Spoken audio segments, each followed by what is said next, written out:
तो बच्चों, द्विक लवण के बाद आज के वीडियो में हम सीखेंगे संकुल लवण किसे कहते हैं। कक्षा 12 में अक्सर ये दोनों टॉपिक बहुत महत्वपूर्ण हैं, परीक्षा में आते हैं।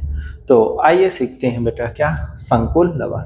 तो संकुल लवण बेटा ये ऐसे योगात्मक यौगिक हैं, संकुल लवण ऐसे योगात्मक यौगिक हैं जिनका अस्तित्व ठोस अवस्था और जलीय विलयन दोनों अवस्थाओं में स्थायी रूप से होता है। वो क्या कहलाते हैं? संकुल लवण कहलाते हैं। और जल में घोले जाने पर ये क्या होते हैं? आंशिक रूप से वियोजित होते हैं। इसको ऐसे समझेंगे कि संकुल लवण ऐसे योगात्मक यौगिक हैं जिनका जो अस्तित्व है ठोस अवस्था में भी होता है और जलीय विलयन दोनों अवस्थाओं में होता है।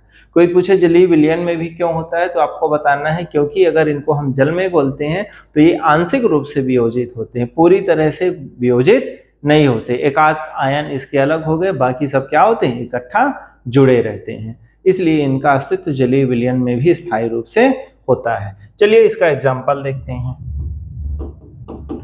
संकुल लवण का जो पहला एग्जाम्पल है पोटेशियम फेरोसाइनाइड। Potassium ferrocyanide.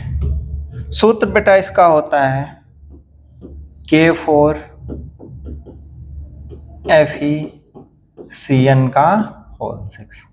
अब इसको हम जब क्या करेंगे? जलीय विलयन, जल में अगर हम घोलें तो जब जल में घोलते हैं बेटा तो जो बड़े कोष्ठक के अंदर लिखा है आपको ध्यान रखना है, ये आयन में नहीं बटता। जो बड़े कोष्ठक के बाहर है वही आयन में बटता है। तो बड़े कोष्ठक के बाहर क्या है बेटा? 4 बार पोटेशियम। K4 का अर्थ है 4 बार, तो 1 2 3 4 ये।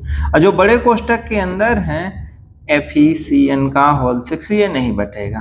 तो हम एक पोटेशियम को जानते हैं कि एक बार धन होता है, तो सब में एक बार धन देंगे तो टोटल धन कितना हो जाएगा? आवेश 4 बार हो जाएगा। तो जो ये बचा है ये क्या होगा? निगेटिव होगा। और निगेटिव कितनी बार?